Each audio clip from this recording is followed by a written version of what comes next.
Gentleman of St. Louis County, will raise your eyes. Speak on the motion, Mr. Speaker. Proceed, gentlemen. Thank you, Mr. Speaker. Mr. Speaker, we've heard a lot of passionate debate.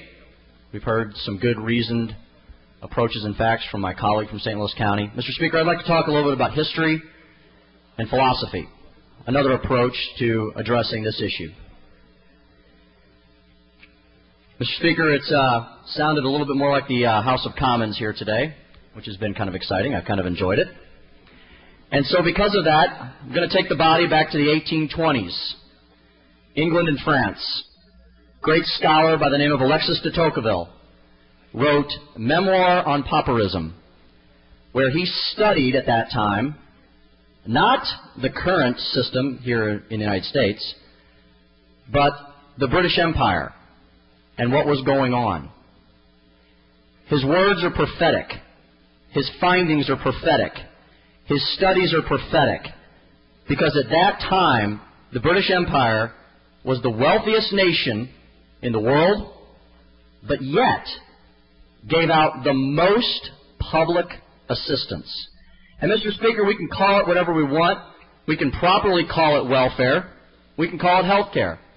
Because, Mr. Speaker, Merriam-Webster and the American Heritage Dictionary 2009 define welfare as an agency or program through which aid or monies are distributed. You can call Medicaid what you want. This side chooses to call it welfare, and that's a completely accurate statement. But what de Tocqueville found was that any permanent, regular system whose aim will be to provide for the needs of the poor will breed more miseries than it can ever hope to cure, will deprave the population that it actually wants to help and comfort, will in time reduce the rich to being no more than tenant farmers of the poor, will dry up all savings, will stop the accumulation of capital, will retard trade, will benumb industry, and will culminate by bringing about a violent revolution to the state, when the number of those who receive alms will become as large as those who are forced to give it, where the indigent, no longer able to take from the now impoverished rich, will find it easier to plunder of all the property at one stroke than to ask for help. Mr. Speaker, the very same thing could be said of the United States of America in 2009. We are that country. The British system ended up going into decline and failure because of the massive socialism that affected it. And we've seen that the British people and the French and the Germans have finally discovered the fault of this theory over the past 50 years, as they now elect more and more conservative leaders to try and put their fiscal policy back on course to what this nation's was in earlier times around the Industrial Revolution. Mr. Speaker, I mentioned this earlier in the session when I think we first brought up these House bills. The cost of government day to the American people is now July 16th. Every single working person in your districts must toil for 197 days out of the year to meet all the costs imposed by government. How in the world did we ever get to this point? I've heard comments today from the minority party that our constituents demanded that we do this, and demand that we put more money into this system, and demand that we expand welfare. Mr. Speaker, not the 37,000 people of the 89th District.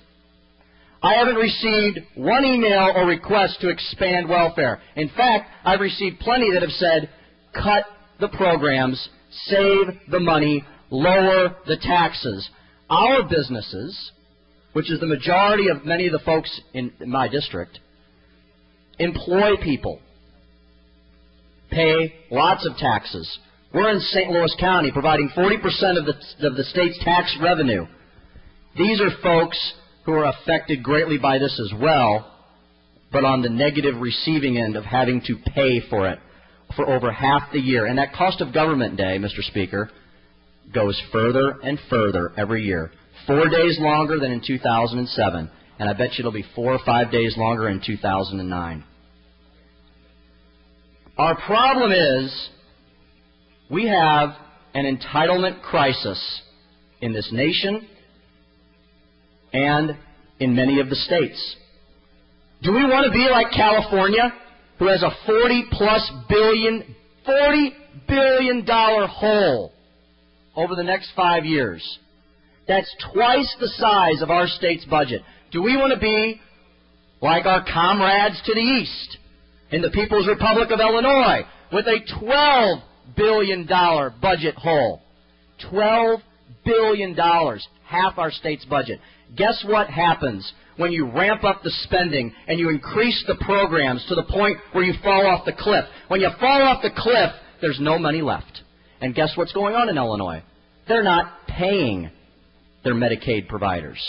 No one's getting reimbursed. The taxpayers are not getting their income tax refunds. That's what happens when you continue to spend and you continue to tax and you continue to expand.